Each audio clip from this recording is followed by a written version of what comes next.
या परमात्मा का नाम लेता है या उसकी तरफ थोड़ा सा देख भी लेता है, वो पवित्र हो जाता है और संसार के बंधनों से छूट। ये बात बिल्कुल सही है, लेकिन एक बात जरा सुनने की है, वो ये है कि केवल ख्याल करने से ये चीज नहीं है। किसी का ख्याल कर लेना और बात है, और किसी के निकट पहुंच जाना और बात। बहुत बड़ा फर्क है।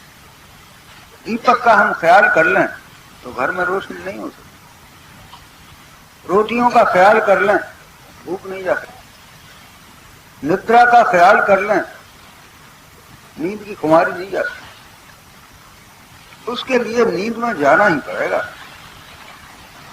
ख्याल करने से ख्याल इतना करता है कि उस तरफ की उसे याद है। बस हम लोग भगवान का थोड़ा सा ख्याल कर लेते हैं, बस इतना कर, लेकिन वो भजन करना और बात। जैसे ख्याल से हमारी नींद का ख्याल करना, सोना नहीं, ख्याल करना कि हमें नींद आ रही, हम 8 घंटे भर सो लिए, तो क्या दिन भर की खुमारी तो जा सकती है? हरगिज़ नहीं जा सकती। इसी तरह से ईश्वर का थोड़ा सा ध्यान कर लिया, थोड़ा सा नाम ले लिया, कभी कभी रामायण पढ़ ली, कभी कुछ कर लिया, इससे निश्चय जानिए कि जो चीज आप प्राप्त करना चाहते हैं, जिसके लिए जैसा कहा गया है, वो अभी बहुत दूर, उसके लिए तो दूसरी चीज है। उसके लिए थोड़ा और आगे बढ़ना पड़े।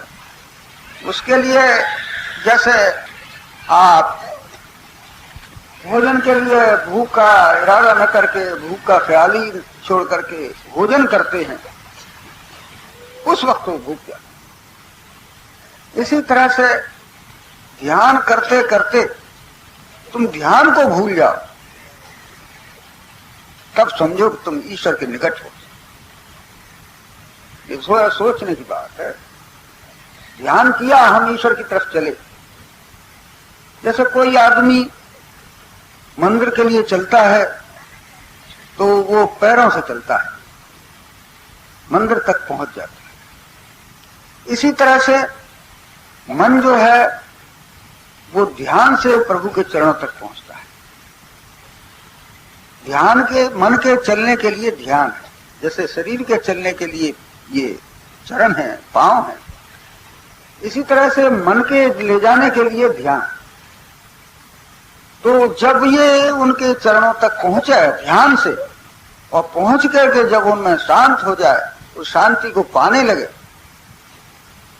और इधर का ख्याल भूल जाए, उस रास्ते का दुख भूल जाए, प्रभु से जब मिलेगा तो फिर ये दुनिया के दुख जो थे वो तो भूल ही जाएगा। जैसे बड़े जोर की वो भूख थी, बहुत ही तप्त हो रहा था आदमी, भूख से दुखी हो रहा था, लेकिन जो ही रोटी खाई तो वो सब दुख चला गया। कितना दुख उसको हुआ होगा जब तक रोटी नहीं मिली थी, लेकिन रोटी खाते ही वो दुख उसका कहीं भी अब नहीं। इसी तरह से प्रभु के चरणों तक पहुंचकर उनके निकट पहुंचने में, उनका दर्शन करने से फिर दुनिया के जो करोड़ों दुख उसको हुए थे वो नहीं रहे। ये खास। तो ध्यान करना और बात है, वो है चलना, और ध्यान करते करते उनका भूल कर उनको मिल जाना, ये है भगवान का भजन। ध्यान उनकी शुरुआत है। ये शुरू में चलना है। चलते चलते चलते चलते जब हम अपने प्यारे के निकट पहुंचते हैं या किसी के निकट जाना चाहते हैं, तो जब हम पहुंच जाते हैं तो आप जानते हैं कि कितनी थकावटें थी वो सब खत्म हो जाती। वो पूछता है आपको बड़ी तकलीफ है? नहीं साहब, अब आपके दर्शन हो गए, हमें कोई तकलीफ नहीं, सब आनंद में। इसलिए जब तक मनुष्य उस ध्यान से और ऊपर नहीं जाता, तब तक समझो अभी ध्यान में है, वहां पहुंचा। और भी देखो, नींद का ध्यान और बात है, और नींद में चले जाना और बात, नींद का ख्याल करना और बात। अब हम नींद की तरफ जा रहे हैं, ऐसा। लेकिन नींद अभी नहीं है। नींद तब समझो जब नींद का ख्याल चला जाए, जाना ही नहीं कि मैं नींद हूं। कोई सोने वाला ये जानता है कि मैं सो रहा हूं? अगर वो सो रहा है और कह रहा है मैं सो रहा हूं तो समझो भी सोया नहीं। ऐसे ही मनुष्य जब उस अवस्था में पहुंचता है, उस एक रेखा को लांघ जाता है। इसलिए ये जो लिखी हैं वो ठीक लिखी हैं। जागृत और स्वप्न के बीच में एक रेखा है। जब तक जागृत वाला ये जीवात्मा उस अवस्था में वो रेखा को नहीं लांघेगा तब तक स्वप्न नहीं देख सकता। और स्वप्न और सुषुप्ति के बीच में भी एक रेखा है, उसको नहीं लांघेगा तब तक सुषुप्ति में नहीं जा सकता।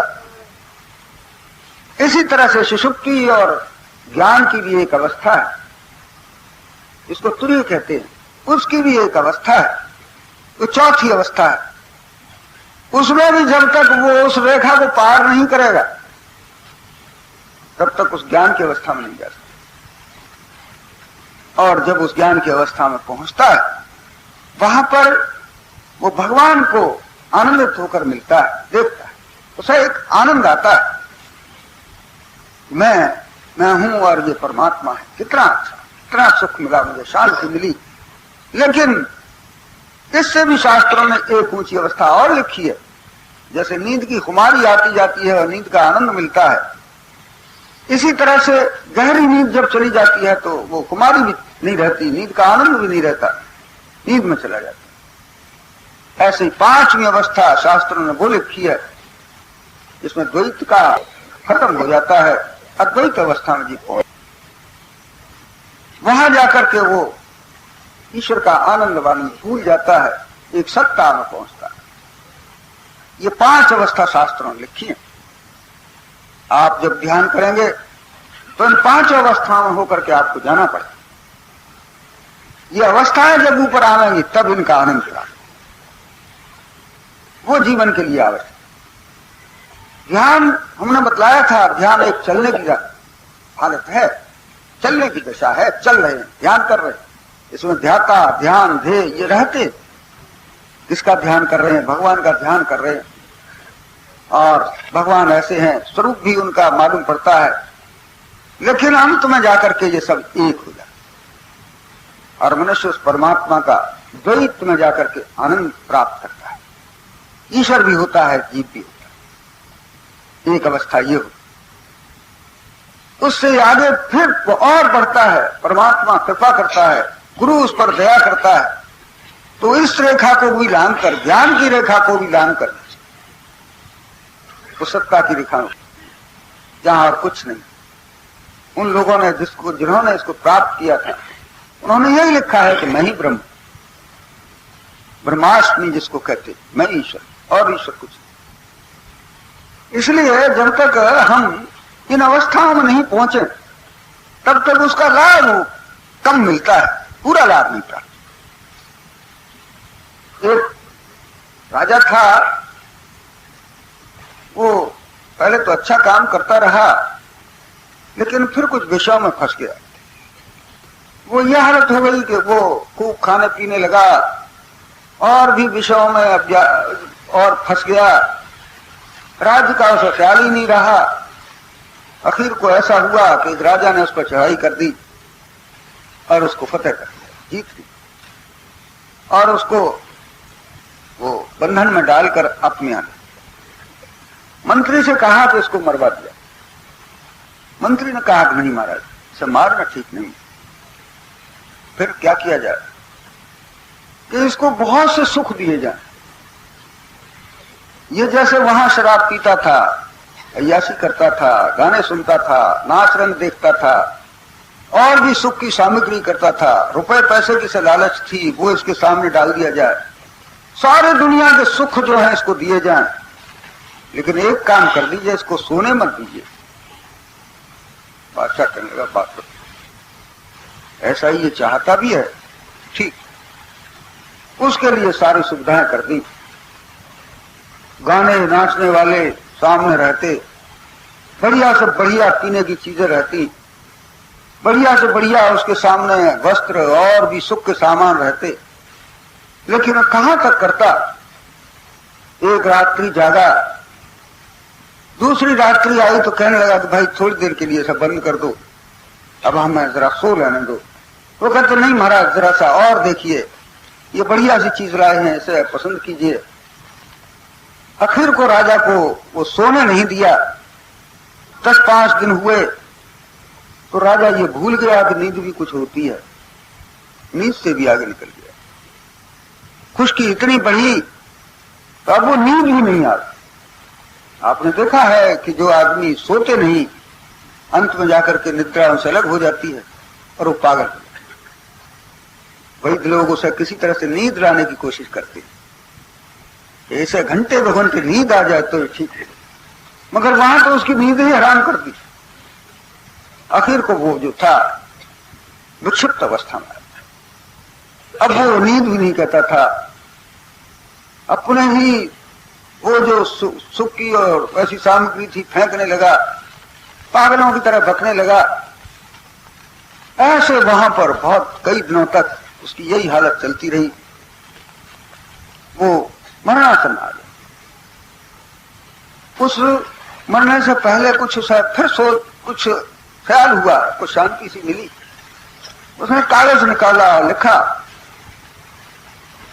कि दुनिया में लोग जो शांति की कहते थे वो तो मेरे भाग्य में नहीं थी, लेकिन केवल नींद ही के न आने से मेरा सारा सर्वस्व नाश हो रहा है और मैं अपने प्राण छोड़ रहा हूं। जिस शांति को लोगों ने कहा है उसको तो मैं जान ही नहीं पाया, लेकिन उससे बहुत नीचे दर्जे की जो नींद थी वो मेरे जीवन के लिए परम आवश्यक थी। जब से मैंने उसे छोड़ा तब से मेरी दशा और भी खराब हुई और अब मैं मृत्यु के मुख में जा रहा। ऐसा लिख करके वो समाप्त। क्या इस कहानी से हम ये नहीं समझेंगे कि जैसा जीवन के लिए नींद हमारे लिए आवश्यक है, लेकिन बुद्धि जो है, जो चीज है, मन के विकार हैं, उस नींद से नहीं जाते। नींद के खत्म होते ही फिर वही विकार आ जाते। इससे और भी एक बढ़िया नींद है, वो है ईश्वर में मिलकर ईश्वर की शांति प्राप्त। उससे जाकर के उसके जो दुख हैं, उसके जो अज्ञानता है वो नष्ट। वास्तव में वो सच्ची नींद लिखी है। उस निद्रा के प्रभात में मनुष्य जागरण, वो नींद को आप समाधि समझिए, भगवान के ध्यान में मिल जाना समझिए। क्योंकि जब भगवान के ध्यान में वो लय हो जाएगा उस वक्त उसको एक अजीब ज्ञान, अजीब शांति प्राप्त होगी। उससे फिर उसका जीवन पवित्र। लोग नहीं जानते हैं कि भगवान के भजन से क्या लाभ। निद्रा से भी वो लाभ नहीं जानते कि निद्रा कितनी आवश्यक है मनुष्य के लिए। वो शांति तो बहुत ही दूर है। इसलिए ईश्वर का भजन करो, ईश्वर का ध्यान करो, लेकिन ध्यान करते करते उस अवस्था में भी जाओ जो ध्यान से ऊपर। अगर एक क्षण के लिए भी आप उस अवस्था में प्रवेश कर जाएंगे तो वही दशा हो जाएगी जैसे कि एक न सोने वाले आदमी की बराबर जो पागलपन सा आ गया था वो दूर हो जाता है सोने से। इसी तरह से हमें वो ज्ञान प्राप्त होता है कि हमें कैसे रहना चाहिए, ये संसार कैसे हमें बरतना चाहिए।